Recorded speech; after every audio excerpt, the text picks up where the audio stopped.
Bonjour à tous, je m'appelle Laurent Chauvier, je suis stagiaire HSCE. J'ai passé mon DEP en octobre l'année dernière et je l'ai repassé en février de cette année. Et cette année, j'ai passé mon DES expert maritime et je reviens à la fin du mois pour le DES judiciaire. Je vais vous dire quelques mots sur le DEP et sur le DES. Donc, en DEP, Laurent va vous donner disons tous les trucs et astuces, tout ce que vous n'entendrez nulle part ailleurs. Donc vous n'allez pas avoir un cours formel avec tous les points à savoir pour être expert maritime. La connaissance, vraiment la grosse connaissance, elle est accessible dans des documentations. Vous avez dans l'espace e-learning beaucoup de documentation pour le DEP avec tous les fondamentaux. En DES, il y a même 13 gigas de documentation avec les 3800 pages de normes sur la plaisance. Donc cette connaissance-là, il faut aller dans les documents et puis voilà, faut lire, faut apprendre. Mais c'est pas le but du temps que vous allez passer dans cette salle en DEP ou en DES. Là, vous allez apprendre des choses que vous pourrez apprendre nulle part ailleurs. Donc apprenez, prenez, soyez en écoute, profitez-en, prenez, soyez pas dans la réaction sur ah ouais mais moi dans mon secteur géographique ou par rapport à mon expérience ce point-là prenez, vous ferez le tri. De toute façon vous adapterez par vous-même. Et alors le point fondamental c'est la première expérience. Vous allez avoir une chance unique qui est de vous retrouver dans une vraie condition d'expertise sur des bateaux. Alors franchement, le conseil, il vaut mieux le savoir maintenant que de le découvrir après, mais jouez le jeu, allez-y à fond. Allez sur le bateau d'un copain et puis tentez de faire une expertise, écrire un rapport, qui va vous corriger, qui va le critiquer. Là, vous êtes dans des conditions idéales, donc jouez le jeu, allez-y à fond. Ne comptez pas votre temps, ne comptez pas votre énergie, et plus vous irez à fond, plus vous serez en mesure d'identifier justement les lacunes, ce qui vous manque pour faire ce métier. Et puis ça va aussi être un révélateur pour savoir si vous êtes fait pour ce métier, si vraiment ça vous plaît. Donc vraiment mon conseil c'est jouer le jeu. Et en DEP, oui, profitez-en. Vous allez avoir une expertise en équipe et puis ensuite une expertise en solo. Vous restez 1h15 sur un bateau, et bien allez-y, profitez de cette heure-là. Et puis pour la rédaction du rapport, essayez d'aller le plus loin possible. C'est-à-dire d'essayer d'être le plus complet possible.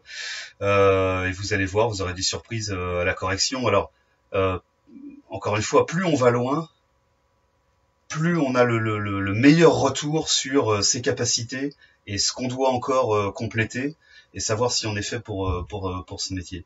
En DES, on est sur des bateaux qui font 12 pieds, donc c'est quand même des plus gros bateaux. La visite, ça dure une journée entière, et ensuite il faut pondre derrière un rapport de 180 ou 200 pages. Donc il y a 1 ou 2 postes à décrire par page, ça fait 240 postes, quand bien même on mettrait 10 minutes par poste, et déjà c'est rapide 10 minutes par poste parce qu'il faut quand même le décrire, retrouver les photos, faire les constats, aller sur internet, regarder les prescriptions, vérifier du matériel électrique, la protection, quel fusible, vérifier que tout ça est bien implanté sur le bateau. Donc je suis gentil en disant 10 minutes, 240 postes, 2400 minutes, ça nous fait 40 heures. Et quand on fait la visite au mois de mai et qu'on se retrouve en septembre, on a l'été pour faire ce rapport. 40 heures dans l'été, ça passe très vite. Il faut aller les trouver. Donc pour ceux qui seront en DES, ne vous laissez pas déborder par vos activités personnelles. Vous avez cette chance qui est d'avoir visité un bateau de 12 pieds, d'y avoir consacré la journée. Faites votre rapport de 180 pages, prenez le temps qu'il faut dans l'été, essayez de le mettre sur un minimum de jours, jouez le jeu et prenez-vous ce premier choc qui est tiens, ça fait 60 heures que j'ai consacré au rapport, j'en suis qu'aux 2/3, je vais pas y arriver, qu'est-ce qui se passe? Il faut que j'accélère, il faut que je sache aller plus vite. Voilà, et ce choc-là, il faut se le prendre pendant l'été. Il faut pas attendre l'examen au mois de novembre pour se le prendre, parce que l'examen au mois de novembre, c'est on visite le bateau, 5 jours après, il faut rendre le rapport de 180 pages ou 200 pages. Donc ça veut dire qu'il y a un certain nombre de pages à faire par jour.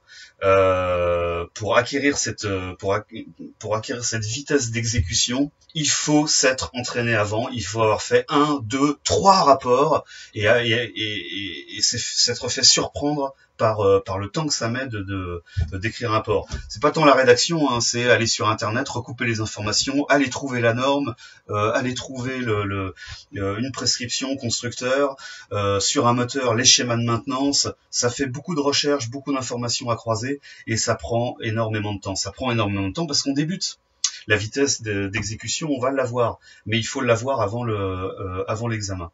L'examen, bon, on est devant un jury, ce sont des professionnels, ils se sont déplacés pour nous, ils sont pris individuellement, ils sont très gentils, ce sont vraiment des personnes qui ont de grandes qualités humaines et professionnelles, hein, pour les avoir rencontrés de près, mais ils sont pas là pour rigoler, ils sont là pour apposer une signature sur un diplôme, et leur signature, ça veut dire, moi j'ai vu cette personne et je sais qu'elle peut rentrer dans la profession, et je lui donne ma validation. Donc faut être à la hauteur. Et pour être à la hauteur, il faut rendre un rapport de qualité. Et pour rendre un rapport de qualité, faut avoir bossé tout l'été et s'être entraîné sur des rapports précédemment. Ensuite, il y a le projet professionnel. On n'arrive pas devant un jury pour dire ouais, l'expertise, pourquoi pas. Il faut avoir un plan en tête. Et ce plan, c'est pareil, il faut le préparer, pendant l'été. Donc voilà, je pense que c'est des conseils fondamentaux. Je vous dis là, moi je me suis fait surprendre. Après, si vous prenez au jeu, c'est très sympa.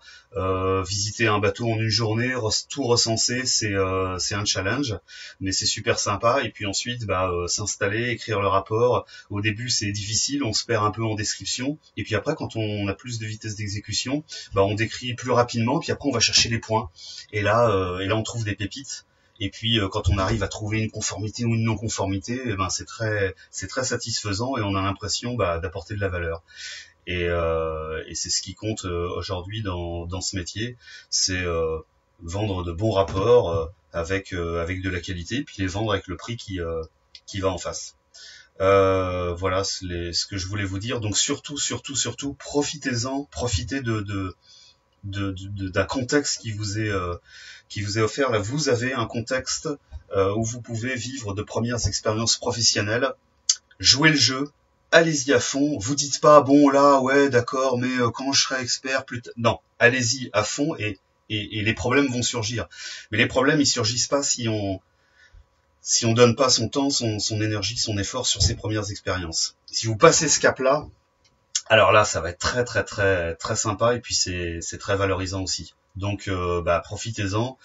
J'ai envie de dire prenez-le comme un jeu. On n'est pas là pour jouer et s'amuser, mais jouez le jeu et vous verrez, ça sera très très très sympa. Donc bon courage à tous et puis j'espère qu'on aura l'occasion de se croiser en vrai sur un port, sur un bateau ou dans cette salle ou ailleurs. Bon courage à tous. Attention, la semaine là, elle va passer très très vite et elle va passer accrochez-vous, mais profitez-en. Bon courage, ciao.